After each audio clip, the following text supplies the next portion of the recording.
What is going on, guys? Blue Deep Dive here, and I gotta say, I watched Madison Square Garden where the rally held with Trump, and it was really, really good. I was watching it.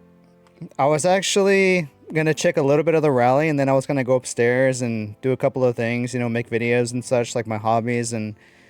But I was watching, and I could tell it was special. It was special. I would go as far as to say it was historic. It was very special to see all those people there, and it makes me, I've already voted. I voted Trump. It's pretty obvious. I want a country that is safe. I want a country that is wealthy again, that is powerful again. We're like the garbage can of all these other countries. All these illegal immigrants coming over, all these criminals, these murderers, these everything. We have to stand up together and take back what's ours, our country. So it was cool seeing everybody get together. You see RFK Jr., Trump, Tulsi Gabbard, Elon, Tucker Carlson, and many, many other great people, and it was really cool to see that. So I put a picture right here to let you guys know that, yeah, the New York Post posted Maga Square Garden. I love that. Of course, you're gonna have these fake news try to brainwash us, but we've seen the last 4 years, it's been pretty bad. Whoa! Look how much, wow, that's a lot of fake news. That is a lot of fake news. Look at that. Wow. That's got to be a record, Mr. Speaker. I think that's a record. That is a lot of fakers back there. Gas prices have been going up. The groceries have gone up. It's just not safe anymore. I live in a place where it's mostly Democrat, but I know it's not going to change my opinion. I know most of the world, Republican sees, it's not even Republican versus Democrat, it's good versus evil. And we're going to win. I have no doubt.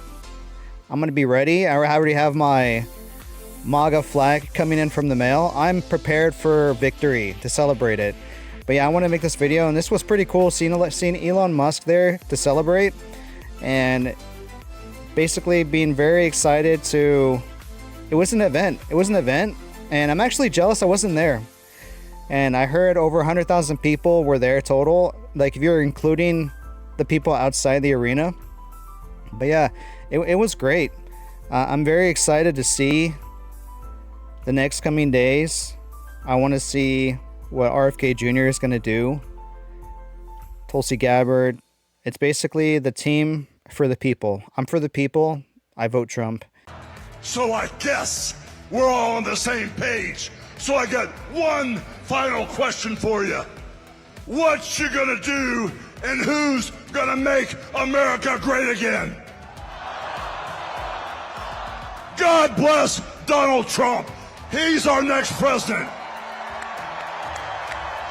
Madison Square Garden, ladies and gentlemen, give it up for the greatest capitalist in the history of the United States of America, Elon Musk.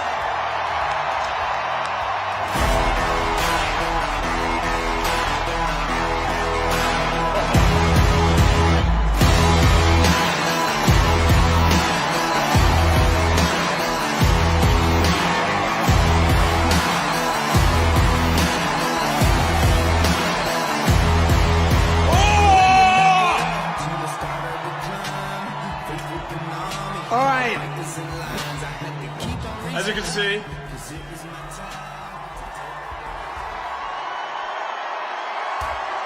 I'm not just MAGA, I'm Dark Gothic MAGA.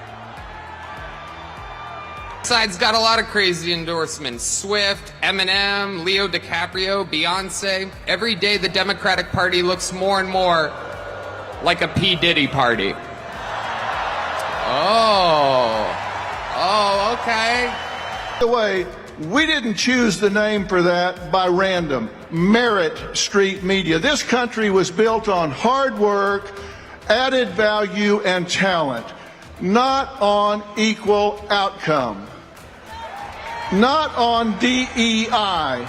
This country was built on hard work. We're still that country where we will look our children in the eye and mean it when we tell them, you get ahead in the United States with your own hard work, your own commitment, your own dedication, and that you know what? You are free to speak your mind at every step of the way. That is the American dream. That is what we are running to. And that is what we get when we send Donald Trump back to the White House this November. Thank you. And that's Donald Trump back in the city that produced him with no embarrassment at all, in a room full of his friends. The stones that takes, the bravery that takes, is incredible. Donald Trump's gonna win. He's gonna win. I know that that's true. Now is the time for us to send Donald Trump back to the White House to be the 47th President of the United States, where we can stand together and make America great again. Now, the other day, CNN asked if she had made any mistakes as vice president. Now, here's what she actually said, and I am quoting word for word. She said, in my role as vice president, I've probably worked very hard at making sure that I am well versed on issues, and I think that is very important. Chief, my husband, President Donald J. Trump.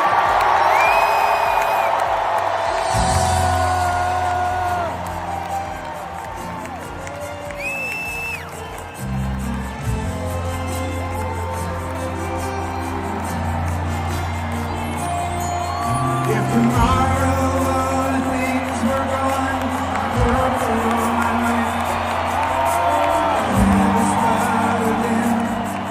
Just my children and my wife. I hate my lucky stars. Every day today. But the flag still stands for freedom, and they can't take that away.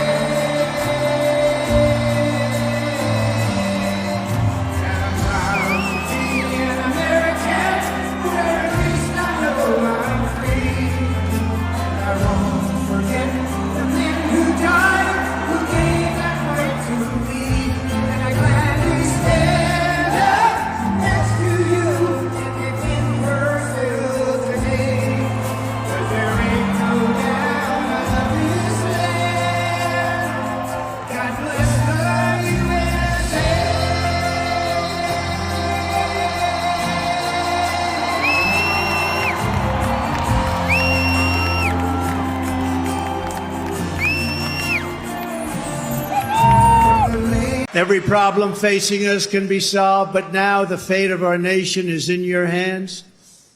Next Tuesday, you have to stand up and you have to tell Kamala Harris that you've done a terrible job, that crooked Joe Biden has done a terrible job. You've destroyed our country. We're not going to take it anymore. Kamala, you're fired. Get out. Get out. You're fired.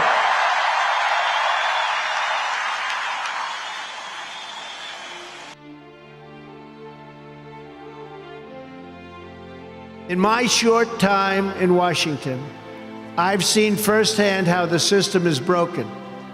A small group of failed voices who think they know everything and understand everyone want to tell everybody else how to live and what to do and how to think. But you aren't going to let other people tell you what you believe, especially when you know that you're right.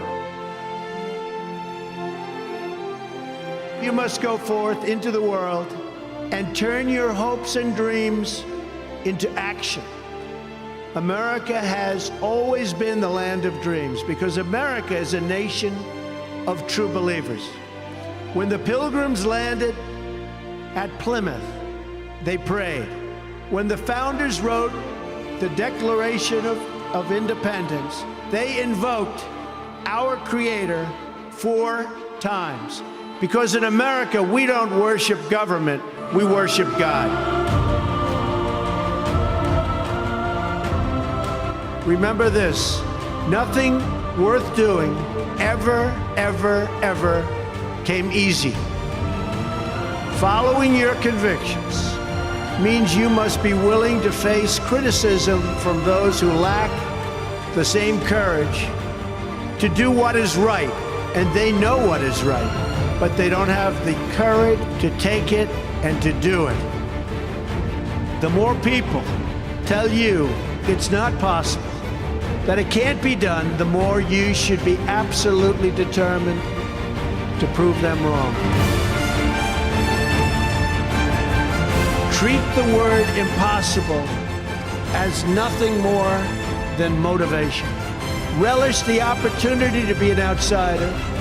Embrace that label.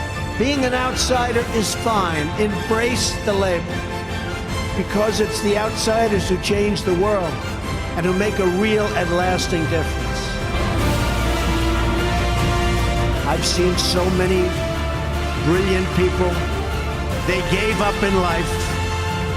They were totally brilliant. They were top of their class. They were the best students. They were the best of everything. They gave up. I've seen others who really didn't have that talent or that ability, and they're among the most successful people today in the world because they never quit and they never gave up.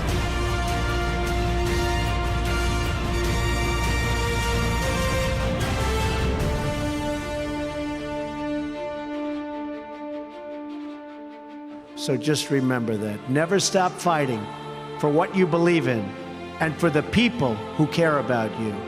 Carry yourself with dignity and pride. Demand the best from yourself and be totally unafraid to challenge entrenched interests and failed power structures.